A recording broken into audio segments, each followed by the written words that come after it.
ce que l'on voit souvent au Nigeria, dans la sous-région, où des opportunités sont là parce que les gens viennent au Sénégal pour s'habiller, pour coudre et pour l'exporter. Donc la vie, c'est deux choses. Soit on regarde autour de soi comme une menace, soit on regarde autour de soi comme une opportunité. Et les opportunités, elles sont nombreuses. Ces opportunités, surtout dans le textile, l'habillement, la couture, c'est une opportunité. La plupart des pays qui se sont développés, la Chine, l'Afrique du Nord, l'Éthiopie, ce sont d'abord dans le textile, l'habillement. Parce que ça requiert beaucoup de personnes, ça requiert de l'expertise. Tout le monde a besoin de s'habiller et qu'au Sénégal, on a une tradition d'avoir d'excellents couturiers, d'avoir une tradition du textile, de l'habillement qui remonte à longtemps. Et donc la formation avec notre partenaire GIZ, ça vise à aller auprès de vous, ceux qui travaillaient, qui connaissaient les besoins des populations, qui connaissaient peut-être ou qui allaient connaître les besoins des gens autour de nous, dans la sous-région, à l'international, comme il a été dit, de se mettre au niveau. Et nous, notre travail au sein de la DPME, c'est d'accompagner les acteurs, les porteurs de projets à être au niveau. On ne devient pas un champion du jour au lendemain. On devient un champion parce que chaque jour, on fait une étape. On devient un champion parce que l'on voit quelqu'un qui, lui, a réussi. Et on se demande comment il a fait pour réussir. Par où est-ce qu'il est passé? Où est-ce qu'il s'est formé? Qui l'a formé? Comment est-ce qu'il a fait pour pouvoir y arriver? Comment il a géré son entreprise? Comment il a géré son personnel? Comment est-ce qu'il a fait des choses? Je donne souvent l'exemple d'un ami qui s'appelle Goran Ngom. Certainement, vous le connaissez. C'est Khalcom Bach. Il vendait des cordes au port de Dakar, des cordes. Et il vendait des bâches pour pouvoir sécher les céréales. Il voyageait et il a vu des personnes qui utilisaient les bâches pour faire des tentes. Il s'est dit, mais pourquoi est-ce que moi je ne ferais pas ça? Et il s'est mis à acheter des bâches pour faire des tentes. Avec tous les gamous, les ceci, les cela qu'il y a au Sénégal, petit à petit il s'est mis là-dessus. Il est parti au Maroc, il est parti en Chine, il est parti en Italie pour voir quelle était l'expertise. Goran Ngom, il ne parle pas un mot français. Moi, je parle un tout petit peu wolof. Mais on se comprend. Parce qu'il sait où il veut aller, moi je sais où il veut aller. Et il est parti partout dans le monde pour essayer d'avoir de l'expérience. Aujourd'hui, quand vous voyez le 4 avril, au Sénégal, c'est Goran Ngom qui fait ça. Avant, on allait chercher les Marocains. Avant, on allait chercher les Français. Alors, on allait chercher d'autres personnes. Et il est parti de quoi? En 89-90, de cordes et de bâches qu'il vendait au port de Dakar. Ça veut dire qu'il n'y a pas de secret pour la réussite. Il faut travailler, il faut ouvrir les yeux, il faut se former, s'informer, il faut économiser, il faut rester focalisé sur votre objectif pour demain, Inch'Allah, devenir ce que vous pouvez devenir. Et c'est ça l'objectif de la DPME. On dit c'est accompagner les futurs champions. Donc Inch'Allah, que parmi vous, il y ait de futurs champions qui permettent de tirer l'économie du Sénégal, qui permettent de développer le Sénégal, qui permettent de faire en sorte que nos enfants, nos frères et sœurs trouvent de l'activité au Sénégal parce qu'on peut réussir ici au Sénégal. Voilà, donc encore merci aux formateurs, à vous tous, parce que Inch'Allah, dans quelques temps, on veut pouvoir avoir beaucoup plus de gens comme vous qui se forment, qui réussissent et qui montrent que c'était possible. C'est comme ça que l'on va pouvoir développer le pays et c'est comme ça qu'on va pouvoir profiter de ces opportunités. Nous sommes un regroupement de la région de Thiès. Nous sommes une commune de la région de Thiès. Nous avons des participants qui sont venus de Tiawan, nous sommes venus. Nous sommes venus de Kermadaro, nous sommes venus. Et nous, à Thiès, nous sommes 811 membres. On est 811 membres, le regroupement. Sur la formation, nous avons xalé dañ ci gis seen bopp parce que tey regroupement bi weesu na lii du lii bi ñu ne dañuy jël 25 personnes chaque groupement amoon nañu problème sélectionné ko parce que bi ñu ne monsieur Guèye mooy ñëw am na ñoo xam ne ñëwuñoo mais dañuy ñëw ni ma damay bindu man Ibrahima Fall secrétaire général defal liste bi ñu paree am nañ lépp 40 personnes ma ne ko non 25 la ñu laaj chaque groupe donc monsieur Guèye xarañte macha allah ak pas-pasam ak mbaaxam moo tax formation bu muy def ñëpp dañuy bëgg pour bokk ci. DG ñu xamal ne la kii kenn la ci ñun te regroupement de la région Thiès parewuñu pour mu yam fii dañu bëgg continuité parce que li suñu ginnaaw bëri na ay jigéen bëri na ay xale yu ndaw te tey am na ñu nga xam ne tey dañoo teg wàcc seen machine yi dem dawal Jakarta ndax lan manque renforcement de capacité ndax ay problème manque ay moyens aussi am na xale yoo xam ni mën nañu seen métier mais amuñu équipement dañuy obligé seen yaay yi jëndal leen moto ñuy dem au lieu jël mais ñuy dem dawal te risque la encore une fois li ma gën a marqué ci loolu secteur bi bokk na ci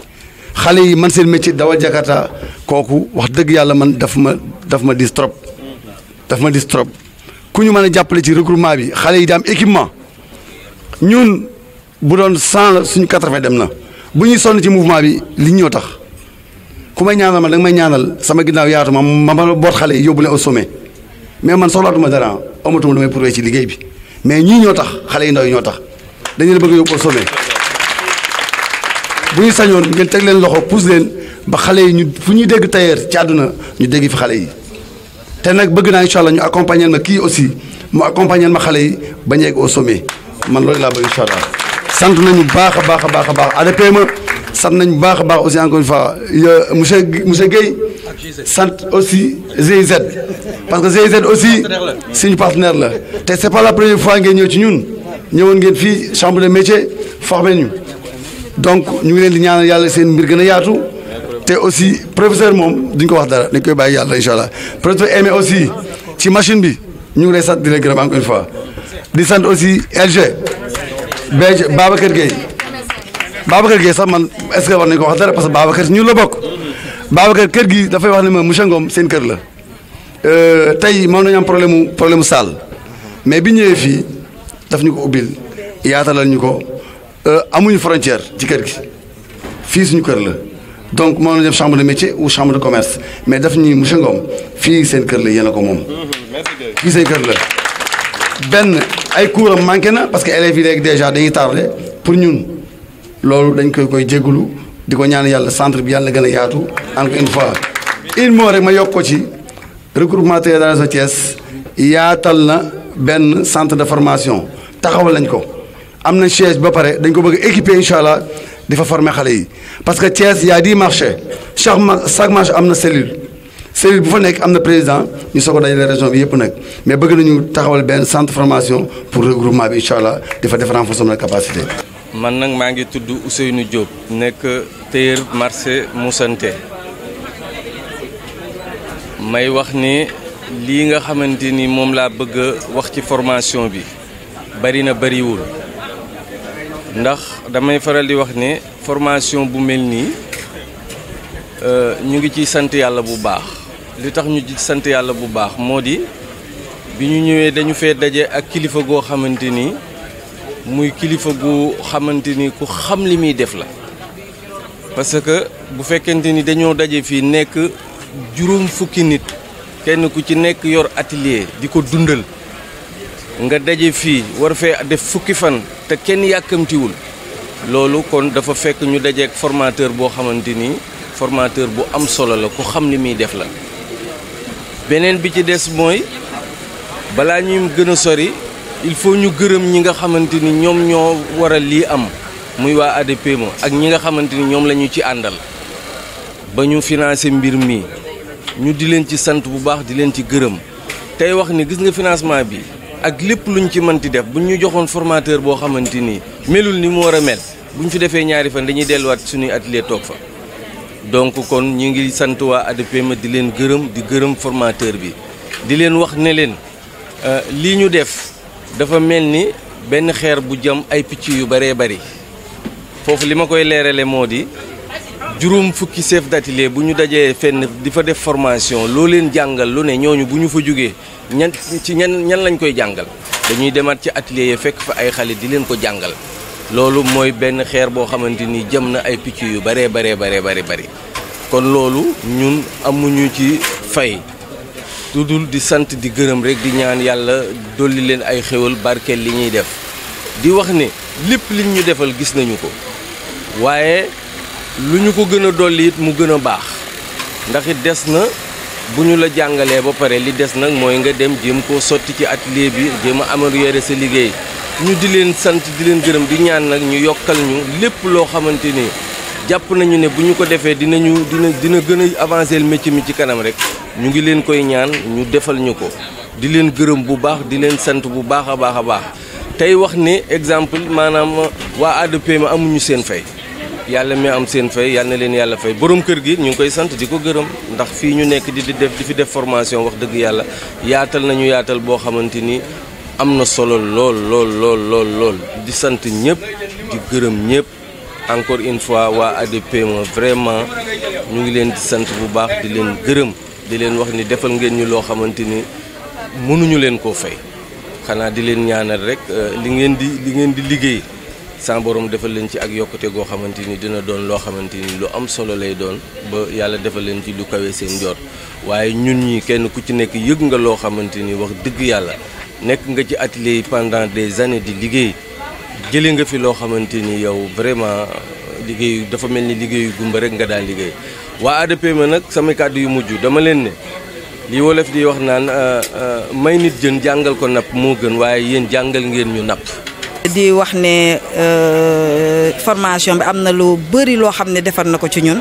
parce que comme man par exemple ma joxe sama bopp daaw ma ñaw pantalon chemise te tey gis nga dama ko ñaw di dem di tiitaroo sama kër ne man de tey ñaw naa pantalon ak chemise c'est grâce à monsieur Pathé Gueye ak Kémessin Sandey ñu leen di remercier parce que ay formateurs yoo xam ne vraiment jàpp nañ ci ñu baax ñoo xam ne ñuy laabiir parce que damay wax ne métier bi ku koy def il faut nga laabiir te monsieur Pathé Gueye ku xool ci moom di nga waxuma la métier bi sax mais leneen ak leneen di nga ko ci xam di wax ne nag dañoo bëgg renforcement de capacité yi gën a bari dañoo bëgg formation yi gën a bari may wax au nom des femmes que ne ñun bu ñu sañoon tey formation yi gën a bari ci ñun ñëwaat ñu jàppale ñu ci matériel jàppale ñu ci sunu nu mu tuddate ci renforcement yi ak matériel daal bëgg nañ ko ci jigéen ñi man je parle au nom des femmes bëgg naa ñu gën ñu cee jàppale renforcement de capacité yi na gën a ñëw na gën a bari parce que du doy parce que ñun on est 811 membres ëpp nañ ko sax boo gisee tey 25 personnes ñëw kon xam nga ne li des ci ginnaaw bari na kon bokk nañ ñu gën a jàppale waat ci renfort waaw nañ ñuy gën a jàppale ci formation yi daal nañu ñëwaat daal nu ñu gën a ñëwee rek parce que ñun ADPM ñun mënuñu ko remercier ba desal parce que yàgg na ci ñun depuis 2009 ba léegi ADPM mi ngi ci ñun kon boog lépp lu ñu xam lépp lu ñu mën ci ADPM lañ ko jëlee ci lépp nag vraiment ñoo ngi leen di remercier di ñaan ADPM jëm ca kaw ca kanam directeur bi jëw ca kanam ba nga xam ne chaque fois bu ñëwee rek dina fi fekk ay formateurs yoo xam ne yu kii mucc ayib di wax tamit ne am nañ suñu centre de formation boo xam suñu siège boo xam ne dañ koo bëgg a équiper en matériel bu ñu sañoon ñu jàppale ñu ci ba ñu nga xam ne ñi nga xam ne dañuy jógee fii bu ñu demee foofu former xale yi loolu daal la ñuy ñaan di leen gërëm di leen sant vraiment. li ñu gis fii ci formation bi nga xamante ne bii moom la ñuy def fii te ADPM dañ ko defal ak GIGN vraiment lu am njariñ la lu am importance la man nag damay wax ci turu jeunes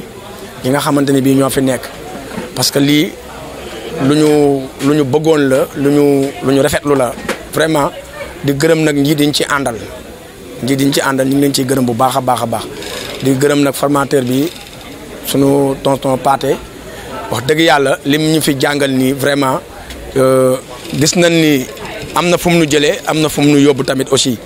parce que formation dafa baax ci lépp lu doomu aadama di def rawatina regroupement des terres de la région de Thiès tey ñi fi nekk ñëpp ñi def formation bi ay chef d'atelier lañu ñëpp amu ci kenn koo xamante ni bii gisu ci boppam kon loolu ñu ngi leen di féliciter ci loolu bu baax xëy na rek dañuy mottali rek ci kàddu yi rek waaye sunu naataango yi fi jaar rek daanaka wax nañu lépp rek maanaam daal dañoo sàkkuwaat rek di gën a dolliwaat rek xam-xam bi ndax xam-xam du doy ñu gën a tàllaat sunu loxo ci biir ADPM ak GIGN ñu gën ñoo accompagner waat parce que xale yi gis nañ seen bopp ci formation bi am na solo am na njëriñ loolu rek laa ci doon mottali ndax li ci bari rek ñu ci jiitu wax nañ ko kon daanaka rek dañ ciy mottali ci turu xale yi ñun ñëpp gis nañ suñu bopp vraiment ñu ngi leen di sant di leen remercier bu baax a baax a baax. tur bi ak sant bi Baye Sidi Diop di ñëwee mu sant bokk ci regroupement des terres de la région de Thiès di coordonnateur bi. xam nga tey daal maanaam dañu bég trop parce que liñ doon ñaan ci yàlla yëpp.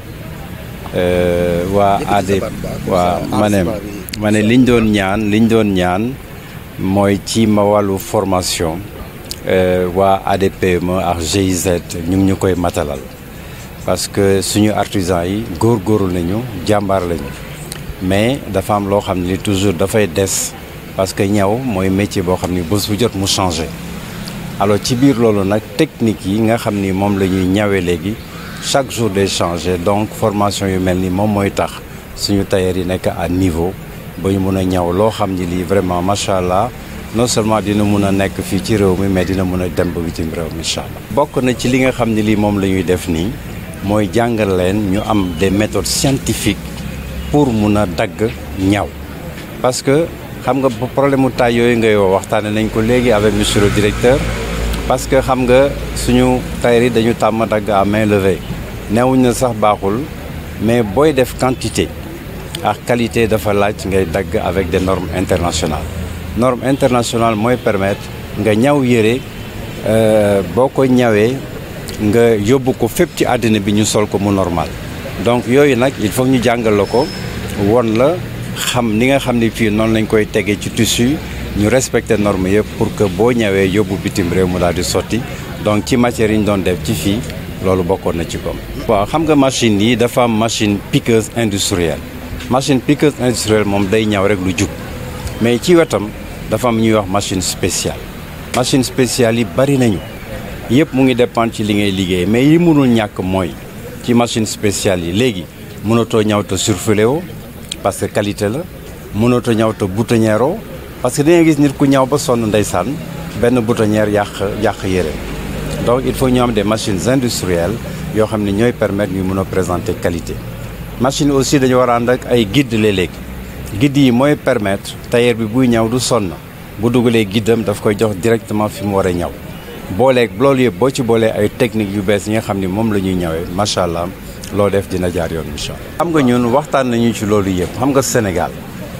ku waxal yàlla rek xam ne en Afrique de l'Ouest ak ci àddina bi foo ne Sénégal ñu ne ñaw. mais quand il s'agit de dupliquer 2 fois 3 fois. voilà donc maa ngi egg si xam nga boo duggee dans la sous-région. borom atelier yi nga xam ni dañu am tailleur sénégalais seen cote dafa yokk ci biir ñaw ñun ñi aussi bu ñu voyager sous-région la plupart yére yi ñu sol ci yére traditionnel boo moytul fa lañ koy bàyyi parce que ñoom dañ koy sopp di ko jël lu jóge Sénégal donc ça veut dire xarañ baa ngi fi li ci des mooy organisation mooy ñun dañu war a fexe ba fi ñu gën a fort fi ñu àddina bi yëpp nawe jéem a développé loolu bu ñu ko développé teg ko ci ay normes comme li mu la wax def ko norme internationale di ko ñaw régler ko ay taille di ko génne fu ñu dem ku ci nekk da ngay jël sa taille rek dem sa yoon et loolu mun nañ ko parce que am na ñu ko fi def déjà.